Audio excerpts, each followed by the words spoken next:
भारत ने फिलिस्तीन को राहत सामग्री भेजी है। भारतीय वायुसेना का विमान C-17 ग्लोबमास्टर राहत सामग्री लेकर गया।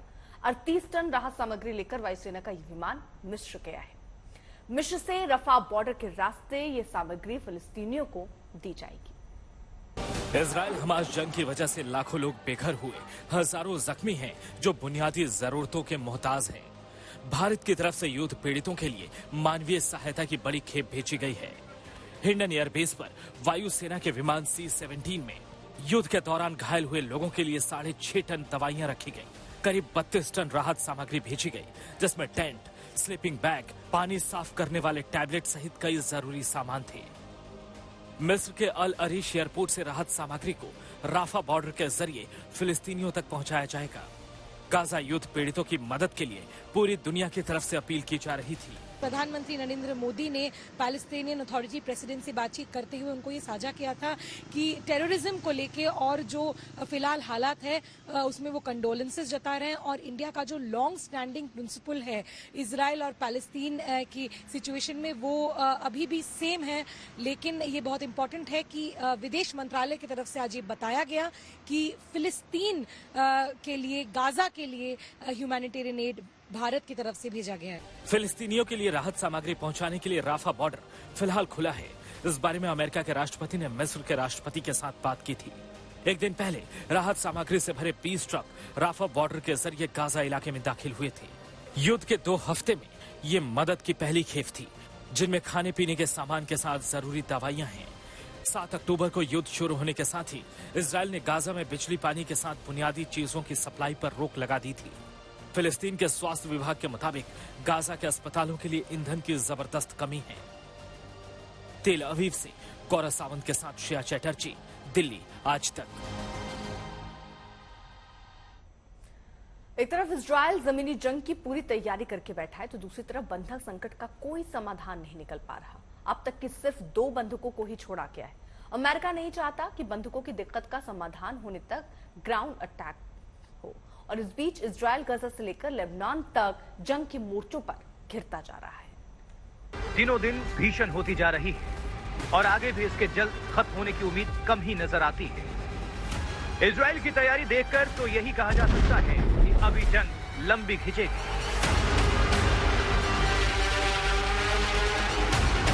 गाजा बॉर्डर पर इजरायली सेना की तैनाती की ये तस्वीरें देखिए।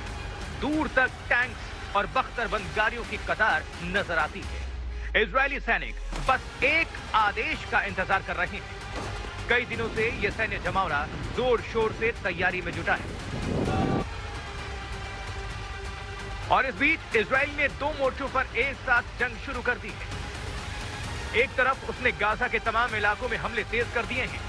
नॉर्थ गाजा के साथ साथ साउथ गाजा के शहरों पर भी उसने एक्शन लेना शुरू कर दिया है। दूसरी तरफ उसने पूरी मजबूती के साथ लेबनान से भी लोहा लेना शुरू कर दिया है, जहां से उस पर हमले हो रहे हैं। कुछ घंटे पहले ही लेबनान सीमा पर इजराइल को टारगेट करके एक रॉकेट दागा गया। वक्त रहते इजरायली एयर डिफेंस ने इसको आसमान में ही नष्ट कर दिया। बाद में इजरायली लड़ाकू विमानों ने उस सैन्य बेस पर भी लेबनान की सीमा में घुसकर हमला किया, जहां से ये रॉकेट दागा गया था। ये बीती रात की वो तस्वीरें हैं जब इजराइल ने लेबनान के भीतर घुसकर हमला किया था। लेबनान की हद के भीतर रहकर इजराइल के रॉकेट गिरते रहे और दूर तक धुआं उठता रहा। इजराइल 2 मोर्चों पर जंग लड़ रहा है। गाजा और लेबनान दोनों जगह उसके हमले जारी हैं। इस बीच बंधकों का संकट लगातार बना हुआ है। इजराइल के जमीनी हमले भी बंधकों की वजह से टल रहे हैं। अमेरिकी राष्ट्रपति जो बाइडेन भी इजराइल को बंधक संकट पूरी तरह से खत्म होने तक जमीनी अटैक नहीं करने की सलाह दे रहे हैं। इस बीच इजराइल ने गाजा की हर तरफ से नाकेबंदी कर रखी है। हम आपको मैप के जरिए बताते हैं कि कैसे गाजा पूरी तरह से सील है। गाजा से निकलने के 3 रास्ते हैं। ये इरेज बॉर्डर है जो इजराइल में खुलता है। ये दूसरा बॉर्डर केरेम शेरोम है, ये भी इजराइल के भीतर खुलता है। ये दोनों बॉर्डर्स पूरी तरह सील हैं। तीसरा रफा बॉर्डर है जिसके जरिए गाजा से इजिप्ट जाया जा सकता है, लेकिन इस पर इजराइल का कंट्रोल है। यही अकेला जमीनी रास्ता है जिससे गाजा से किसी दूसरे देश में जाया जा सकता है। गाजा पूरी तरह सील है और उसके सभी फोर्सेस हमास के ठिकानों पर बम बरसा रहे हैं। इजराइल जंग जीतने के लिए जान लगाए हुए है। ब्यूरो रिपोर्ट आज तक। इजराइल इस बात का आरोप लगाता रहा है कि हमास के आतंकी बंधकों का इस्तेमाल शील्ड के तौर पर कर रहा है और हमास भी धमकी देता है कि गजा पट्टी पर बमबाजी रोको वरना एक एक करके बंधकों को मारना शुरू कर देंगे। हमास ने जब इजराइल पर सदी का सबसे क्रूर हमला किया तो दुनिया हिल गई। निहत्थे निर्दोष इजरायलियों पर हमास के आतंकी टूट पड़े। 1000 से ज्यादा की हत्या कर दी, 200 को बंधक बना लिया।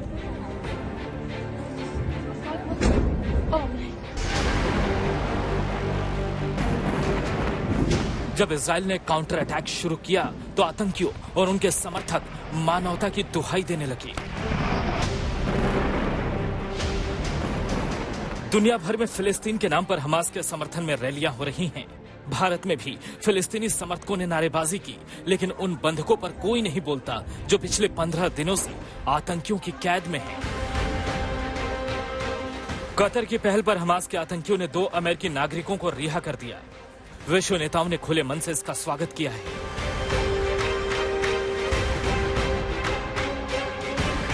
हमास के पक्ष में माहौल बनाने के लिए कई देशों में मुस्लिम समुदाय प्रदर्शन कर रहा है। इस अभियान को सबसे बड़ा धक्का तब लगा जब संयुक्त अरब अमीरात ने यूएन की बैठक में हमास के खिलाफ स्टैंड लिया। यूएनएसी की बैठक में यूएई ने हमास को न सिर्फ बर्बर बताया बल्कि ये भी कहा कि बिना शर्त सभी बंधकों को हमास रिहा करे। यूएन की बैठक में यूएई के इस स्टैंड से मुस्लिम वर्ल्ड में खलबली मच गई। हमास को उससे भी बड़ा झटका शुक्रवार को लगा। गल्फ काउंसिल और आसियान की बैठक में बंधकों का मुद्दा गूंजा। इजराइल और गाजा पट्टी में हुए नरसंहार में दुनिया के देशों की अलग अलग प्रतिक्रिया है। भारत समेत ज्यादातर लोकतांत्रिक देश मानते हैं कि बातचीत के जरिए मामले को सुलझाया जाए। अमेरिकी राष्ट्रपति Biden, British PM Sunak, France के राष्ट्रपति मैक्रो ने कहा कि हम लगातार अपने सहयोगियों के संपर्क में हैं, डिप्लोमेटिक चैनल खुले हैं, बंधकों की सुरक्षित रिहाई के प्रयास किए जा रहे हैं। आज तक ब्यूरो।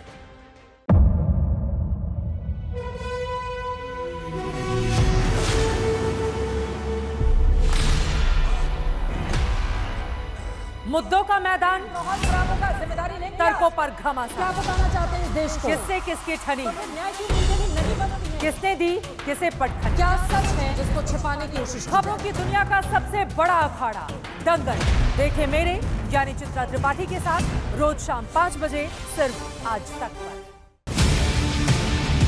ना पक्ष ना विपक्ष, ना लेफ्ट ना राइट,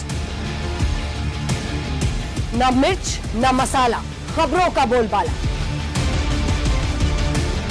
निडर, निर्भीक, सबसे सटीक स्पेशल रिपोर्ट सिर्फ आज तक पर।